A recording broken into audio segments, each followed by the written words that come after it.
더마카와 함께 시선집중의 문을 열겠습니다. 어서 오세요. 네, 안녕하세요. 더마카입니다. 오늘도 삐딱선 정신에 입각해서 주요 뉴스 챙겨드릴 텐데요. 또 비염이 시작되셨습니까, JB? 네, 코가 간질돼갖고 지금 엄청 참고 있습니다.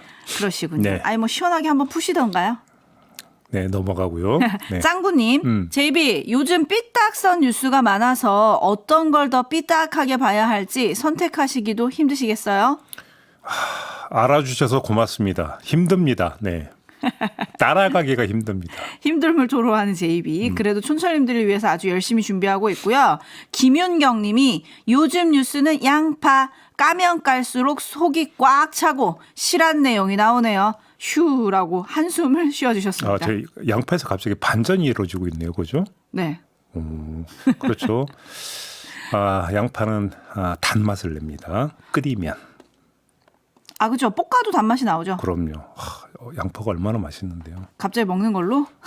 모든 건 먹는 걸로 통하는 거죠. 그렇죠. 이하나칠하나님 오늘 늦잠 좀 잤더니 준비하고 차 시동을 걸자마자 시선집중 로고송이 쫙. 오늘 뭔가 다 잘 될 것 같습니다. 그러게요. 그랬으면 좀 좋겠습니다. 이런 긍정적인 마인드 너무 좋네요. 로고송으로 딱 시작하면 하루가 잘 된다. 감사하고요. 7113님 JB 어제 와이프랑 의견 충돌이 있었습니다. 그런데 저도 모르게 와이프에게 그만 100번 양보해서 그렇다고 치자. 이렇게 JB를 따라해버렸네요. 이게 바로 시선 집중의 학습 효과겠죠? 라고 해주셨는데 와이프가 화가 나셨을까요? 화가 풀리셨을까요? 제가 진지하게 조언 드리는데요. 저는 여기서 화법이 100번 양보해서 그렇다고 치자라고 하지만 님은 그러시면 안 됩니다. 그냥 그렇습니다라고 순종하세요. 그게 삶의 현명한 대처 방법입니다. 네, 의견 충돌이 큰 싸움으로 갔을지 아니면 아름답게 화해가 됐을지 조금 궁금한데요. 100번 양보해서 그렇다고 치자. 더 싸워졌겠죠? 그냥 그렇습니다라고 하세요. 네. 네, JB의 조언 참고하시고요. 네. 목요일 오늘 좀 힘든 날이잖아요. 한 주에서 약간 꺾어지는 힘든 그렇죠. 날이니까 오늘도 소개되신 분들에게 오늘은 치킨을 쏘신다고 PD님이 올려주셨네요. 그래요? 요즘 치킨값 커피 비싼데. 와플 세트에서 한 단계 업그레이드된 느낌인데 네. 치킨 받으실 분들 어디로 소통하시면 되느냐? 유튜브 댓글 그리고 스마트 라디오 미니 댓글 그리고 짧은 문자 50원 긴 문자 100원의 정보 이용료가 부과되는 문자 메시지 샵 8001 열려 있습니다. 네. 활발하게 소통해 주시고요. JB타임즈 오늘 주목할 첫 번째 뉴스 어떤 건가요? 도이치모터스 주가 조작의 공범 이종호 씨와 공익신고자 간의 통화 녹음 파일이 공개가 되지 않았습니까? VIP를 거론한 내용인데 용산이 어제 대통령실은 물론 대통령 부부도 전혀 관련이 없다는 내용의 공지를 돌렸습니다. 허위사실 유포에 대해서는 강력히 대응할 방침이라는 입장도 함께 밝혔습니다. 네, 이 입장 어떻게 받아들여야 될까요? 현재로서는 용산의 어떤 이런 공지는 일방적 주장으로 봐야 될 것 같습니다. 검증해야 할 주장이다 이런 뜻인데요. 이렇게 평하는 이유가 있습니다. 딱 하나 예만 들어드리겠습니다. 이종호 씨와 김건희 여사가 도이치 사건으로 연결돼 있다는 점 말고 예를 들어드리겠는데요. 어제 JTBC가 어떤 보도를 내놨냐면 이종호 씨가 지금도 김건희 여사와 연락이 되는 것처럼 말해왔고 김건희 여사에 대해 말할 때 수행원의 이름까지 거론하면서 말을 했고 예를 들어서 어떤 일을 부탁할 때는 누구누구에게 해야 한다고 실명을 말하면서 설명을 했다라고 보도를 했습니다. JTBC의 이 보도에서 주목할 대목은 수행원 부분인데요. 자, 수행원의 이름까지 거론하면서 말을 했다. 이거는 최근까지 교류가 없으면 알 수 없는 내용 아닙니까? 우리 더마카는 지금 김건희 여사 수행원이 누군지 아십니까? 죄송합니다. 몰라요. 저도 모르거든요. 그렇지 않습니까? 그러면 이거는 용산의 설명과는 배치되는 부분 아니겠습니까? 그래서 드리는 말씀입니다. 바로 이런 점 때문에 용산의 입장은 검증 대상이다. 이렇게 평한 겁니다. 정말로 전혀 관련이 없는지는 그냥 받아들여야 되는 사안이 아니라 검증해야 될 사안이다. 이런 말씀을 좀 드리는 거고요. 이것 말고도 검증할 거 여러 개가 있는데 이건 잠시 후 2부에서 김정민 변호사와의 인터뷰가 예정이 되어 있거든요. 여기서 한번 소화해 보도록 하겠습니다. 네, 여기서 소화를 할 텐데 그 전에 지금 이종호 씨가 김건희 여사와의 인연을 어떻게 말하는지가 조금 각 언론사마다 보도가 조금씩 다르거든요. 네. 근데 MBC와의 통화에서는 이렇게 말했습니다. 한번 들어보시죠. 뭐 그분이 결혼하기 전에 알았던 게 뭐가 잘못된 건가요? 근데 저는 그쪽하고는 연락도 하지 않고. 네, 일단 MBC 기자와의 통화에서는 김건희 여사와의 인연은 숨기지 않았습니다. 윤석열 대통령과 결혼하기 전부터 알던 사이다. 이렇게 얘기를 했는데 또 동아일보랑 얘기를 한 걸 보면 아주 오래전에 연락을 했었고 지금은 번호도 모르고 알고 싶지도 않다. 바로 그 내용이 제가 조금 전에 전해드렸던 어제 JTBC 보도 내용과 배치된다는 겁니다. 지금 어제 JTBC 보도에 따르면 이종호 씨가 김건희 여사는 물론 김건희 여사의 수행원 이름까지 거론하고 다녔다라는 거 아니겠습니까? 아주 오래전에 연락이 끊어졌다면 이 현상은 발생할 수가 없다라는 겁니다. 그럼 이건 어떻게 된 것이냐? 이게 검증이 돼야 된다는 겁니다. 그러니까요. 네. 네, 이를 비롯한 많은 논란들은 잠시 후 인터뷰에서 짚어보도록 하겠습니다. JB타임즈 다음 주목할 뉴스는요? 한동훈 후보가 윤석열 정부 출범 단계에서 김경률 회계사를 금융감독원장에 추천한 적이 있었다는 보도가 나왔습니다. 하지만 김경률 회계사는 후보군에서 제외가 됐고 그 대신에 금융감독원 금융소비자보호처장 후보군에 올랐지만 모종의 이유로 인사검증을 통과하지 못했다라는 이런 내용입니다. 네, 여기서 짚을 점은 어떤 건가요? 자, 이 보도가 나오고 나서 한동훈 후보는 그런 사실이 없다고 부인을 했습니다. 근데 설령 그런 사실이 있었다 하더라도 제가 볼 때는 그 자체는 문제가 되지 않는다고 생각을 합니다. 왜냐하면 말 그대로 인물을 추천을 한 거잖아요. 조각 단계에서. 그렇죠? 뭐 그게 불법이라고 볼 수는 없고 월권도 아니라고 봐야 되는 거 아니겠습니까? 그래서 했느냐 안 했느냐 자체가 제가 볼 때는 중요한 어떤 쟁점이 될 것 같지는 않습니다. 핀트는 다른 데 맞춰져야 될 것 같은데요. 지금 요 내용이 보도를 타는 이유, 여기에 좀 초점을 맞춰야 되지 않을까 싶습니다. 크게 두 측면을 좀 봐야 될 것 같은데요. 이 해당 기사에 보면 정보 출처가 이렇게 적혀 있습니다.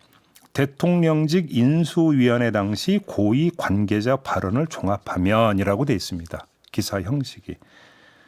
인수위 당시 고위 관계자를 다른 호칭으로 바꾸면 뭐가 될까요? 친윤 인사 이렇게도 호칭을 바꿀 수 있는 거 아니겠습니까? 일단 이 점을 먼저 킵을 해놓고요. 두 번째. 그렇다면 친윤 인사가 지금 시점에서 김경률 회계사 추천 사실을 공개해서 얻고자 하는 바가 뭐냐 이걸 봐야 되는 거 아니겠습니까? 네. 자, 또다시 기사 속으로 한번 들어가 보겠습니다. 총선 당시 한동훈 비대위에서 비대위원으로 활동하며 사천 논란 중심에 선 인물이다라고 김경률 회계사를 소개를 하고 있습니다. 기사 내용을 보면은. 자, 이렇게 정리해 놓고 시선을 돌려봅시다. 누구? 원희룡 후보에게.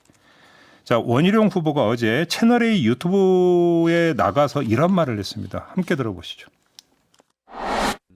이번에 비례대표 공천은 대통령실 이쪽은 다 배제된 상태에서 한동훈 위원장을 비롯한 5명 내외 많이 폐쇄적으로 논의를 했습니다. 이 과정에서 갑자기 끼어든 사람들, 갑툭튀들이 많이 있었고요.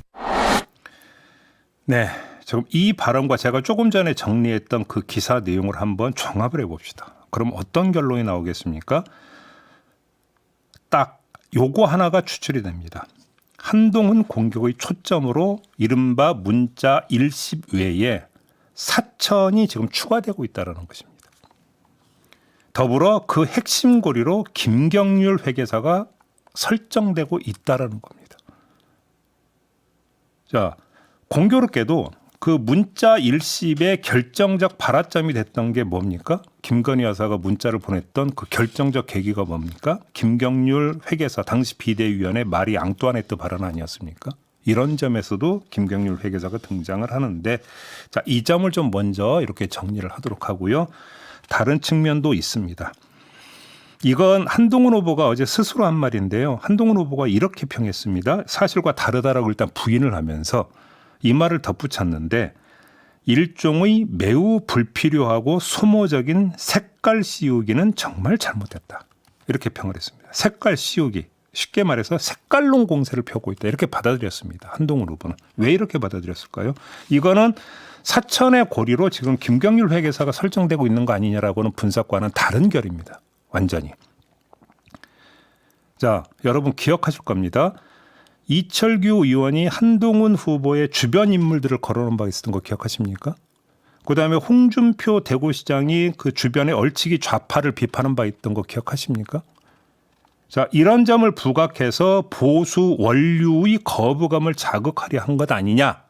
한동훈 후보는 아마 이렇게 받아들이고 있는 것 같습니다. 이건 한동훈 후보의 관점에서 그런 것 같다. 이 말씀도 함께 드리도록 하겠습니다. 정말 뭔가 끝이 없는 느낌이에요. 그렇죠. 공방이 끝이 없죠. 네. 사례가 이것만 있는 게 아닙니다. 한동훈 캠프에서는 어제 언론 공지를 돌려서 원희룡 후보의 보좌진이 한동훈 후보 가족에 대한 비방 영상을 퍼나라가 있다 이렇게 주장을 했는데요. 그 문제의 영상은 유튜브 채널 뉴탐사가 제작한 것이라고 하는데 네거티브 공방을 멈추겠다고 첫 방송 토론회에서 선언해 놓고 어떻게 이런 행위를 하는 것인지 어안이 벙벙할 따름이다라고 비판을 했습니다. 치고받는 양상이 갈수록 격화가 되고 있는 건데요.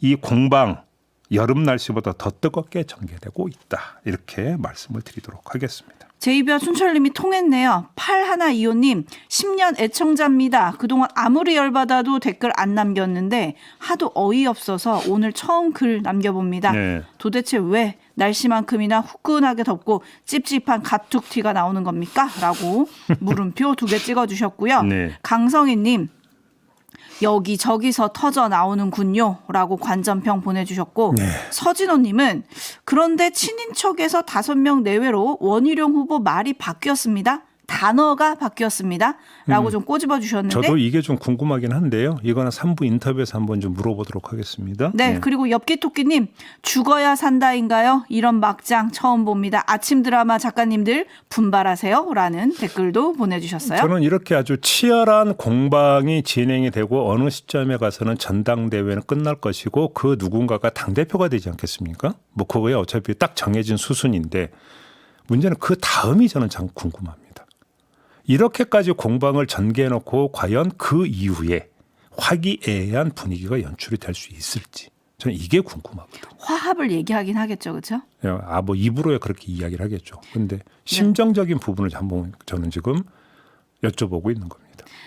네, 근데 거기까지 가기도 전에 오늘 2차 TV 토론이 있거든요. 네. 여기서 또 어떤 말들이 오고 갈지 저는 이게 또 궁금해집니다. 보통 이제 그 당 안에서 계파가 나뉘잖아요. 통상적으로 옳고 그런 걸 떠나서 바람직하고 아닌 걸 떠나서. 근데 당 안에서 계파로 갈라지는 그 결정적 분기점은 보통 선거거든요. 그렇죠. 이 선거 과정에서 치고받으면서 이른바 그룹핑이 이루어지는 거고 그룹과 그룹 사이에 골이 깊게 파이는 건데 이 깊게 파인 골이 이 깊이가 어느 정도 되느냐. 그래서 나중에 메울 수 있느냐 없느냐라고 하는 것들은 결국 공방의 온도와 공방의 성격을 가지고 이제 어떤 좌우가 되는 건데 이런 식의 공방이 진행이 된다고 한다면 상당히 골이 깊게 파일 수 있다. 요 말씀을 드리는 겁니다. 그러니까요. 일단 덮어뒀다가도 또 언제 터질지 모르지 않을까 이런 생각도 들기도 하고요. 그렇습니다. 한편 진중권 교수도 참전했잖아요. 네. 총선 직후에 김건희 여사랑 57분 통화했다. 이건 어떻게 봐야 돼요? 네. 그러니까 아무튼 진중권 교수의 요지는 뭐냐면 과연 그 김건희 여사가 당시에 문자를 보내서 정말로 진정성 있는 사과 의사를 표명한 거냐. 그렇게 보기 힘들지 않느냐. 지금 이 취지의 어떤 이야기 아닙니까? 그렇죠? 이 부분도 이따가 3부 인터뷰에서 한번 소화를 해보도록 하겠습니다. 네, 이인님은 좀 꼬집어 주셨네요. 방송마다 다 똑같은 뉴스. 경제는 언제 좋아질까요? 저희 오늘 유튜브 연장 방송이 경제적 참견 시점이 있습니다. 그것도 좀 같이 애청해 주세요. 네, 제이비타임즈 다음 주목할 뉴스는요? 추경호 국민의힘 원내대표가 어제 이재명 전 민주당 대표에게 OX 퀴즈를 냈습니다. 한번 들어보시죠. 윤석열 대통령을 탄핵하겠다는 것인지 아닌지 OX로 답해 주십시오. 네, 어제 당대표 출마 선언을 한 이재명 전 대표는 이 질문을 전해 듣고는 이렇게 대답을 했습니다. 여당 원내대표가 탄핵의 X냐 O냐를 물을 게 아니라 어떻게 하면 탄핵을 요구하는 국민들의 이 절절한 그 절박한 상황을 해결할 것인가를 우리한테 물어야 합니다. OX 말고도 답은 많습니다. 그래서 우리가 교육을 바꿔야 한다고 합니다. 그런 질문을 할 게 아니라 국민이 왜 탄핵을 원하는지를 깊이 생각하고 그런 생각하지 않도록 더 많은 노력을 기울이는 게 바로 집권 여당이 할 일 아니겠습니까? 네. 이재명 전 대표의 답은 거의 모범 답안에 가까운 것이기 때문에 특별히 평할 건 없고요. 그냥 추경호 원내대표의 질문에 대해서 다른 각도에서 저도 한번 평을 해보도록 하겠습니다. 어떤 각도에서요? 아주 단순한 건데요. 대통령 탄핵의 키를 누가 쥐고 있습니까? 야당이 쥐고 있는 겁니까? 제가 볼 때는 여당이 쥐고 있는 거 아닙니까? 왜? 네. 야당의 의석수를 통틀어도 탄핵소추 요건에 8석 모자라거든요. 그러니까 야당이 모두 모여서 탄핵을 하고 싶어도 탄핵소추안 국회 통과 못해요. 이 의석수 가지고는. 따라서 추경호 원내대표가 할 일은 고개 세우고 상대를 노려보는 게 아니라 고개 숙여서 발밑을 살펴보는 것이다. 왜? 키는 국민의힘이 쥐고 있으니까. 저는 이 말씀을 드리는 겁니다. 좀 단순하죠? 네. 예. 이 단순성을 그나마 조금이라도 어떻게 좀 극복하기 위해서 얘기를 좀 이어가겠습니다. 추경호 원내대표가 제가 지금 말씀드린 그걸 몰라서 저런 얘기를 하겠습니까? 그건 아니겠지요. 그렇게 보기는 어렵고요. 결국은 민주당 주도로 추진되는 탄핵 청문회에 대한 비판이 그 바탕에 깔려 있다. 이렇게 봐야 되는 거 아니겠습니까? 그래서 이것까지 한번 평을 해보도록 하겠습니다. 국민의힘의 비판은 이 탄핵 청문회는 법적 근거가 없다라는 겁니다. 탄핵소추안을 발의한 뒤 실시되는 청문회도 아니고 청원 심사를 하면서 청문회를 하는 건 국회법상 근거가 없다. 한마디로 정리하면 이런 주장인 것 같습니다. 그래서 제가 한번 살펴봤어요. 정말 그런가 싶어서 국회법을 살펴봤는데 자, 국회법 125조로 가겠습니다. 국회법 125조는 청원 심사 보고에 관한 조항인데 이 조항에 이런 내용이 있습니다. 1항 위원회는 청원 심사를 위하여 청원 심사 소위원회를 둔다. 이렇게 되어 있습니다. 4항 위원회는 의결로 위원이나 전문위원을 현장이나 관계기관 등에 파견하여 필요한 사항을 파악하여 보고하게 할 수 있으며 필요한 경우 청원인, 이해관계인 및 학식 경험이 있는 사람으로부터 진술을 들을 수 있다. 이렇게 규정이 되어 있습니다.